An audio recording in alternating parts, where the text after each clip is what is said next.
The supreme ruler of the Islamic Empire cannot sleep. So Harun al-Rashid dresses in the ragged clothes of a foreign merchant and slips out of his palace to walk the labyrinth of ancient Baghdad, hunting for secrets among his subjects. He ends up at the banks of the Tigris River. The water is completely empty. The king had previously issued a strict decree. Anyone caught floating on the river after dark will be immediately executed. Curious, the punishment is absolute. Yet, out on the pitch-black water, the glow of torches emerges. A massive, ornate boat is drifting freely down the forbidden channel, illuminated for the entire city to see. The disguised king peers into the light and sees the impossible. Sitting on a golden throne in the center of the boat is a young man dressed exactly like him. And standing on either side of this impostor are men styled to perfectly mirror the king's own top ministers and executioners. Staging a lavish, highly visible act of treason requires immense wealth and coordination. Operating a shadow port right under the nose of an absolute monarch means someone in the capital is spending a fortune to invite their own execution. Intrigued rather than angry, the real king pays off a ferryman to shadow the illuminated boat. When the impostor's royal procession docks at a private estate, the king mingles with the crowd of torchbearers and bluffs his way inside the palace. The interior rivals the actual royal court. The floors are carpeted in yellow silk. Slaves serve exotic apple sherbet and pour expensive wine while musicians play. The sheer volume of gold and imported goods proves this is a sustained, highly funded operation. The illusion holds until the entertainment begins. A young slave sings a mournful song about lost love. Upon hearing the lyrics, the impostor suddenly screams, collapses into a swoon, and rips his diamond-studded robe open down the middle. Beneath the frayed edges of the 10,000 dinar silk, the king sees the young man's bare chest. The impostor's torso is entirely covered in deep, overlapping whip scars. He is carrying the physical markings of a brutal, near-lethal beating. The young man has effectively built an empire of gold to bury a body that was once treated like refuse. This is the paradox. His immense fortune exists solely to protect the privacy of his scars. When the king forces the young man to explain himself, the story flashes back a year.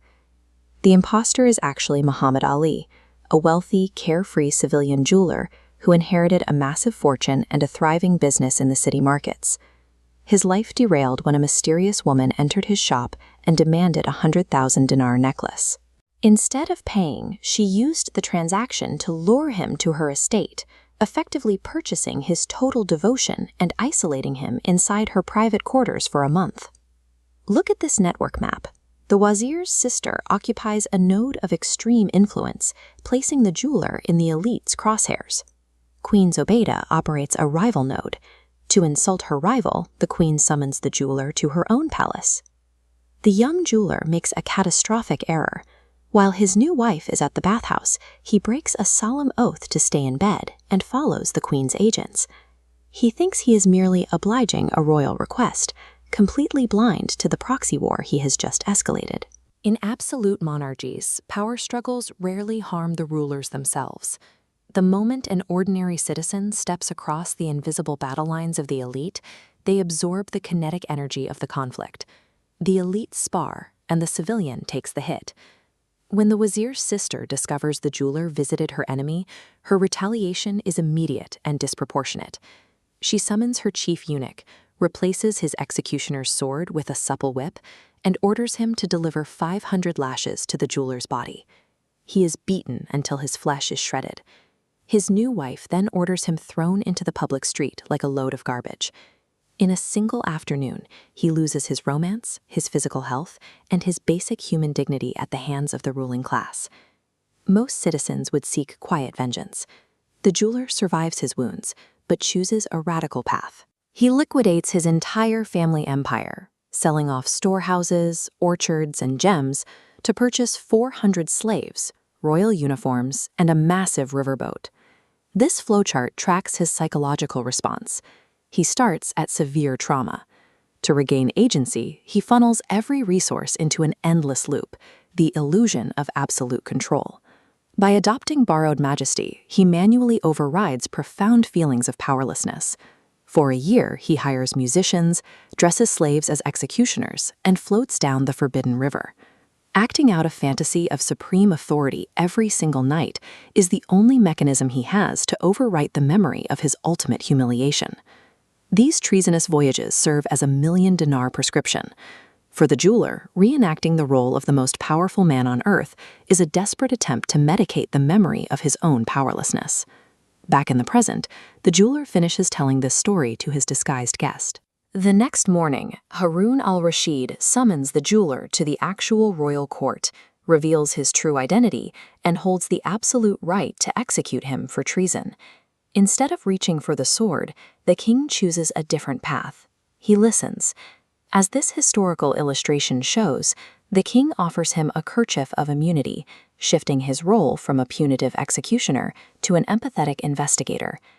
Harun al-Rashid summons the feuding women to the court. Using his genuine authority, he forces the wazir's sister to recognize the extreme damage her petty rivalry caused. He legally marries them again on fair terms, pardons the jeweler's treason, and brings him into his inner circle.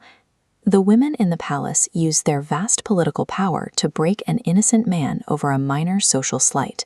The king uses an even greater concentration of power to mend him, proving that authority can be restorative when it is paired with empathy. The jeweler's medieval charade mirrors a mechanism we still see today. When people are broken by forces outside their control, human nature instinctively builds elaborate illusions of control to survive the aftermath. Trauma forces the mind to construct fantasies just to keep the body alive. But the illusion itself cannot cure the wound. True healing only begins when we finally dismantle the fake kingdom and speak the truth of our scars to someone willing to listen.